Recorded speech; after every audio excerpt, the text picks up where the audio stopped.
NEET UG 2026 परीक्षा को लेकर हरिद्वार पुलिस ने सुरक्षा के व्यापक इंतजाम किए हैं। एसएसपी नवनीत सिंह के निर्देश पर पुलिसकर्मियों की विशेष ब्रीफिंग की गई और परीक्षा केंद्रों पर कड़ी निगरानी रखने के निर्देश दिए गए। हरिद्वार में परीक्षा के लिए 12 केंद्र बनाए गए हैं, जिन्हें 5 जोन और 12 सेक्टर में विभाजित कर पर्याप्त पुलिस बल तैनात किया गया है।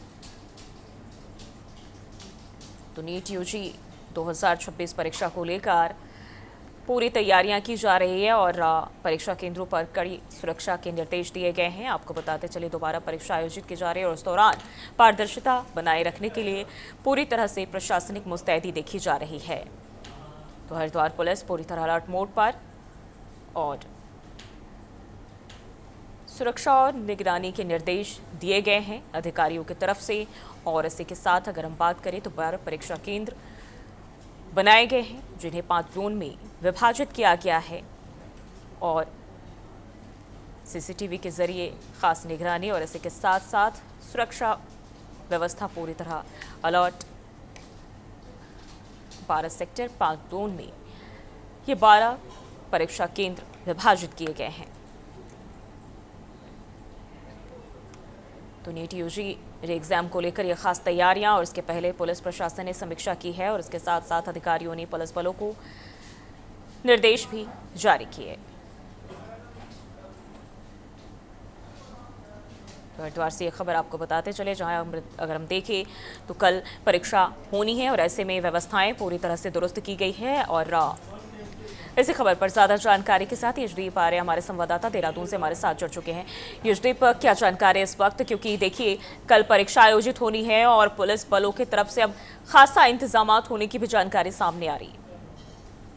जी जूही, बिल्कुल सही आपने बताया कि नीट यूजी परीक्षा को लेकर जो है परीक्षा के सफल और निष्पक्ष आयोजन को लेकर लगातार जो है वो प्रदेश भर में व्यापक तैयारियां जो है वो की जा रही हैं। और साथ ही साथ इसमें ये भी देखने के लिए मिल रहा है कि देहरादून और हरिद्वार सहित जो सभी जिलों की जो पुलिस और प्रशासन है वो पूरी की पूरी तरीके से अलर्ट मोड पर नजर आ रहा है। और साथ ही परीक्षा से पूर्व लगातार ब्रीफिंग, निरीक्षण, तैयारी की जो समीक्षा है वो लगातार की जा रही है, ताकि किसी भी प्रकार की जो चूक है उसकी संभावना ना रहे। साथ ही साथ परीक्षा केंद्रों पर लगाए गए सीसीटीवी कैमरे, जैमर और कंट्रोल रूम की जो कार्य प्रणाली की जांच है वो लगातार की जा रही है, ताकि सुरक्षा जो मानक है उनको परखा जा सके। उसके अलावा अगर बात की जाए तो पुलिस अधिकारी द्वारा ड्यूटी में जो तैनात जवान हैं उनको स्पष्ट निर्देश दिए गए हैं कि परीक्षा को पूरी पारदर्शिता से और शुचिता के साथ संपन्न कराया जाए।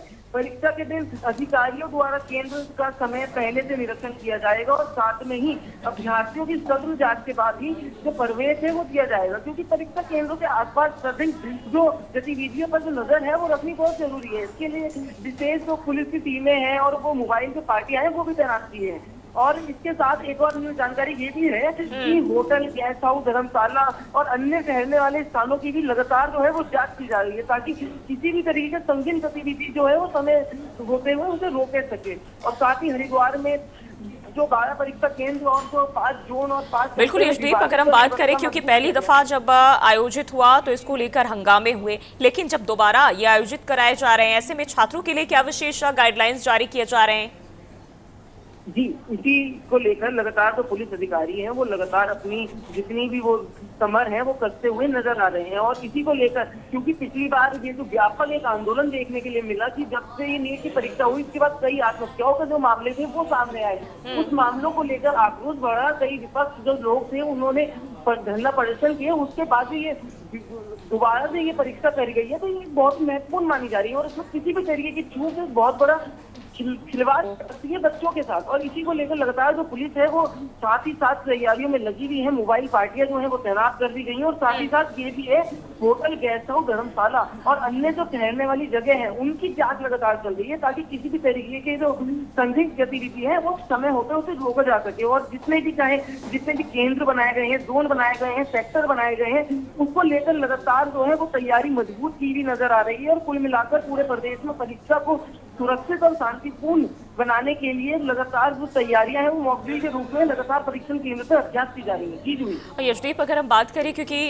जब ये बवाल हुआ उसके बाद सभी राज्यों में ये कहा गया कि जो छात्र दोबारा से परीक्षा देंगे उनके लिए आवाजाही को लेकर सरकार ये सुविधाएं मुहैया कराएगी। अब ऐसे में क्या कुछ और खास तौर पर जितने स्टूडेंट्स हैं उनको देखते हुए क्या वाहनों की भी उपलब्धता कराई गई है या फिर इसको लेकर कुछ और जो नियम है वो बनाए गए हैं? क्या इसे लेकर किसी तरह की जानकारी सामने आई है? जी जूही, अभी तक जो जानकारी सामने आई है कि सरकार जो है इस मामले को लेकर बहुत ही ज्यादा गंभीर नजर आ रही है और इसको लेकर अभी तक कोई प्राइवेट गाड़ी की बात तो अभी नहीं हुई है। लेकिन उत्तराखंड की हम बात करें तो उत्तराखंड में पुष्कर सिंह धामी जो मुख्यमंत्री है उन्होंने साफ साफ ये निर्देश दिए हैं कि जितने भी बच्चे नीट की परीक्षा देने के लिए आ रहे हैं उनके लिए उत्तराखंड जो क्या कहते हैं उत्तराखंड जो परिवहन है उसमें फीस जो है वो नहीं लगेगी, फ्री आने जाना होगा और परीक्षा केंद्रों के आसपास जितनी भी बसें आएंगी उत्तराखंड से होती है और जितने भी उत्तराखंड परिवहन के जो वो है उनको निर्देश दिए गए हैं कि किसी भी तरीके की फीस है वो ना ली जाए। जी